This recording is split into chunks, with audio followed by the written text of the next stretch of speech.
Did you know GMC has just released new marking guidelines for PLAB 2? If not, that's what we are going to talk about today, right here, right now. Sit back and relax. To start with, thank you for watching my channel, thank you for liking it, and thank you for sharing and subscribing. Today we are going to talk about newly released announcement from the GMC, and that's the new marking guide for the PLAB 2 exam, or the Clinical and Professional Skills Assessment, if you want to call it so.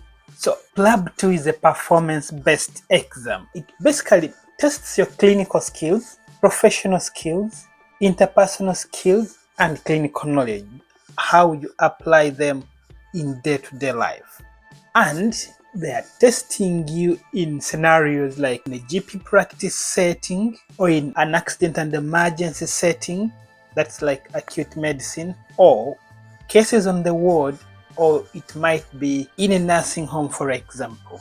For starters, it's made up of 16 stations, or what you normally call Objectively Structured Clinical Exam, an OSCE.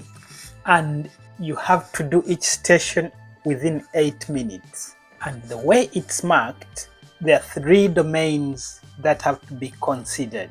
Number 1, they assess you on the data gathering, technical and clinical skills. Number 2, you get assessed on your interpersonal skills or behavior. And number 3, they assess you on your clinical management skills. And previously, to pass this exam, you needed to pass at least 10 or more of the 16 stations. And the way the GMC website is quite clear on how they do that. They get the minimum score needed for each station, and then they add the standard error, and that's how they calculate the pass mark. But you needed to pass at least 10 of the 16 stations.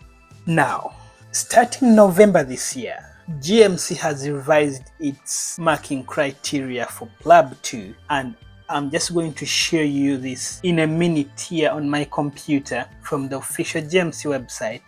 What are the key changes that they have introduced starting November this year? Before we jump onto my computer, if you found this information quite useful and important, give it a thumbs up, share it, and subscribe if you've not subscribed yet. So let's go. So what you're seeing here is the official GMC website. You can see how they calculate the results. Examiners assess you on 3 different domains that we have already spoken about: data gathering, technical and assessment skills, clinical management, and interpersonal skills. But what I want to show you is how they calculate your results. This part here. Previously, they would add up the cut scores for each station in the exam and add a standard error of the measurement, and this created the minimum score you needed to pass. And you had to get this minimum score or exceed it, as well as pass a minimum number of stations, which has always been 10 of the 16 stations. I hope that is very clear. You needed to have a minimum score per station and a minimum number of stations, which was standard 10 stations, before you could pass.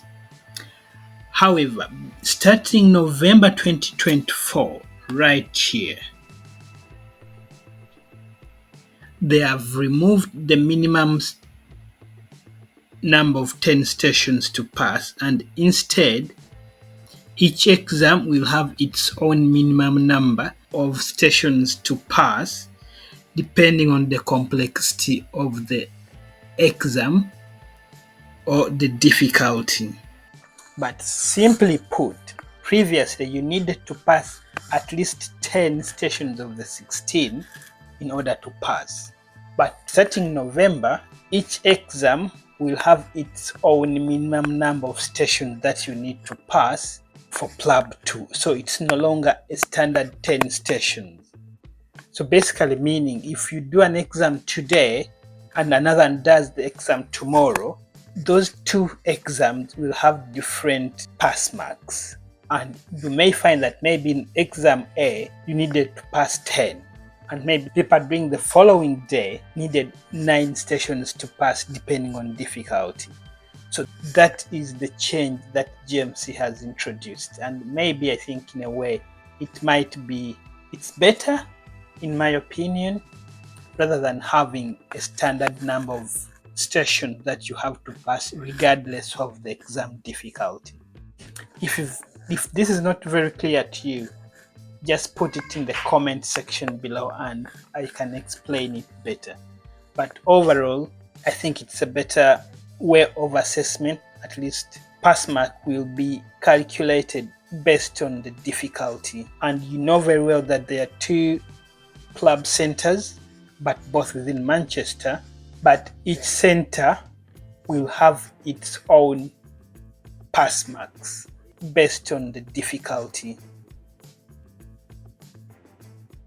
So basically, there are 2 exam centers, both based in Manchester.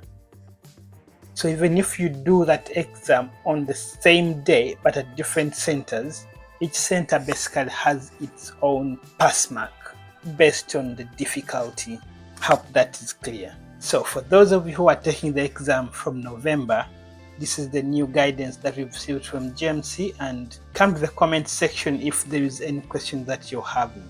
And in my next video, I'll go back to PLAB 1 talking about the materials. So don't forget, if you found this material quite helpful, give it a thumbs up, like, share it, and if you've not subscribed, please subscribe. See you in my next video.